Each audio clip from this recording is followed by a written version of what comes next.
Okay, guys, I have something to say. So, I'm sorry. I'm not trying to actually get this account banned. Don't ask why it's dark out here. I'm just in a box. So, while he was training in a park, he settled down next to a random guy who wanted money for drugs. Eric told him he had no money and that he was tired of being disrespected by a stranger. That's when everything turned. The guy started telling him that he was a gang member who was willing to kill anybody who crossed his path. I was just in there. Gun to prove it. Sensing the danger, Eric quickly got up and fled the scene, even as the guy kept screaming at him. Again, this was not the most dangerous place he had ever been. This was Florida. But even he knew when to leave trouble alone. Carl Reimer. It was March 2020, and Carl Reimer was streaming Call of Duty to his 100,000 Twitch followers. I'm sorry if you guys want to send this account some friend requests. Kind of joke, prompting Carl to grab a gun and jokingly threaten the people. But in doing so, he accidentally pulled the trigger, discharging the gun, which had one live round inside. The bullet tore through a metal cup, ricocheted, and destroyed his computer monitor. Nobody was hurt, thankfully, but Carl knew he would face consequences for this. Almost immediately, Twitch suspended his account, and his esports team, Soar Gaming, immediately dropped him from the squad and decided to call in a fake emergency call to get as many police to his new house as possible. The situation was so terrifying to Steve that he took to Snapchat to express his frustration, warning viewers about how dangerous the whole thing was and how close he came to dying. He begged his followers to stop the whole thing and to think of the streamers, their families, and their well-being. Privacy settings. I'm just going to deactivate this account. I'm not going to delete it or anything.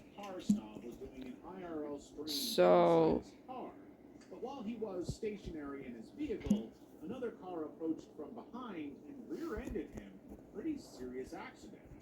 Now, for most people, they would immediately be concerned about the other person's well-being or worried about the damage that could have been caused. But instead, Karsnov's instant reaction was to urge his followers to clip it. Wow, that's a clip! Clip it! Clip it! That dude was rolling! Oh my god, clip it!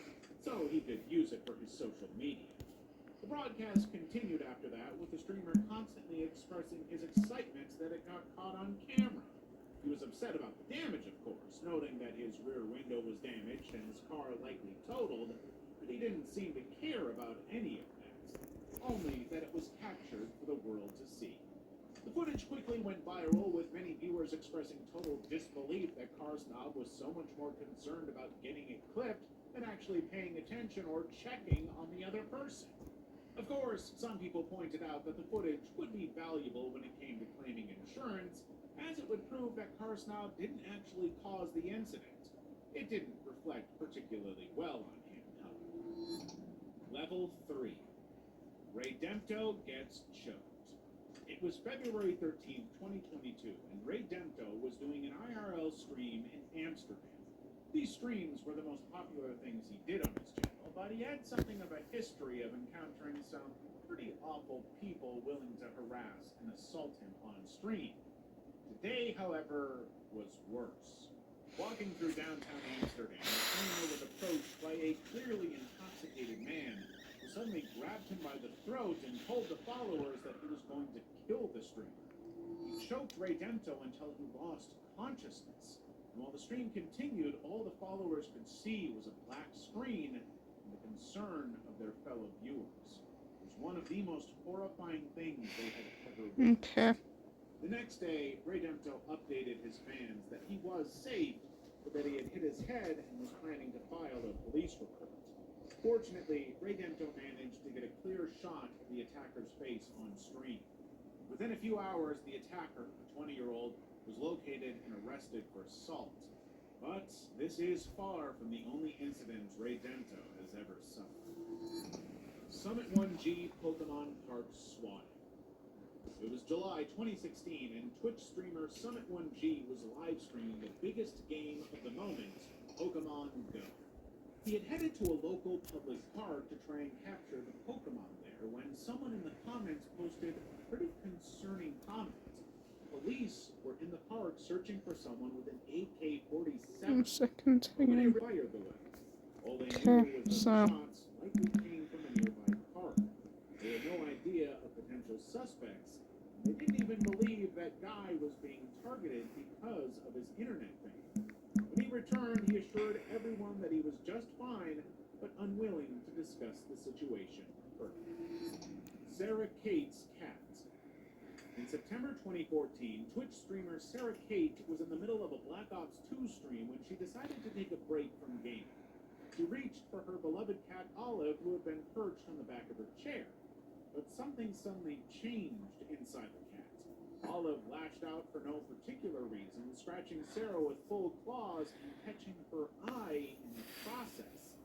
The injury was caught on camera, and it was so bloody and severe that her followers were seriously concerned. Sarah did not hesitate to end the stream and rushed to the hospital for treatment, but it turned out that she got very lucky. Sarah had been wearing contact lenses, which may have well prevented more serious damage to her cornea, but Olive had managed to scratch both her eyeball and the surrounding lid, causing quite a bit of damage.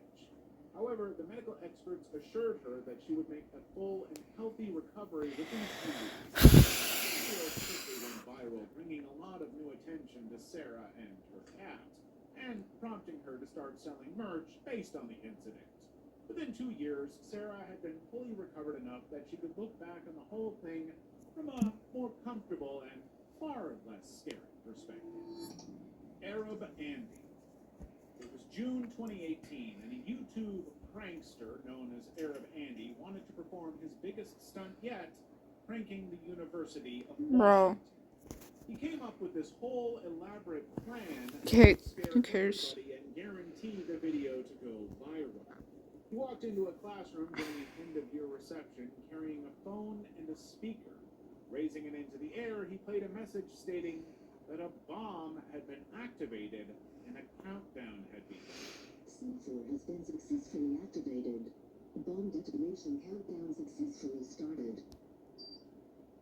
Everyone in the building had only a short space of time to escape before they would be killed. The 30 people present freaked out exactly as Andy had planned. They desperately fled the room, activating the fire alarm in the process. The university took the threat deadly seriously, evacuating several nearby buildings as a precaution. But all of this was fake. Andy had begun the prank entirely because a viewer donated $4.20. And even after all of the chaos was unfolding on campus, he continued to live stream people's terrified reactions to his prank in total amusement and satisfaction. University of Washington police did not find it funny. They quickly tracked him down and arrested him, charging him with the crime of making a bomb threat. There was never an actual bomb, but the incident caused significant distress and disruption to faculty and students. Andy quickly faced the consequences of such a Deletion. foolish prank. A judge set his bail at $75,000, ordering him to stay off YouTube before the trial. He was ultimately sentenced to 2 years in jail. Angel Walks. 23-year-old Army veteran and Twitch streamer Angel Walks was taking part in a live Call of Duty Warzone tournament in July 2020. When he suddenly heard a series of loud bangs and screams outside of his bedroom.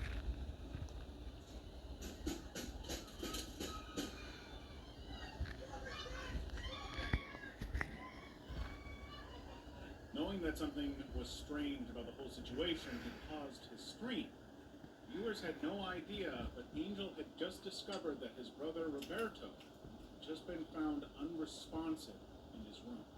Knowing that it would be wrong to even try and go ahead with the stream, given the tragedy happening in the next room, Angel had to tell the truth.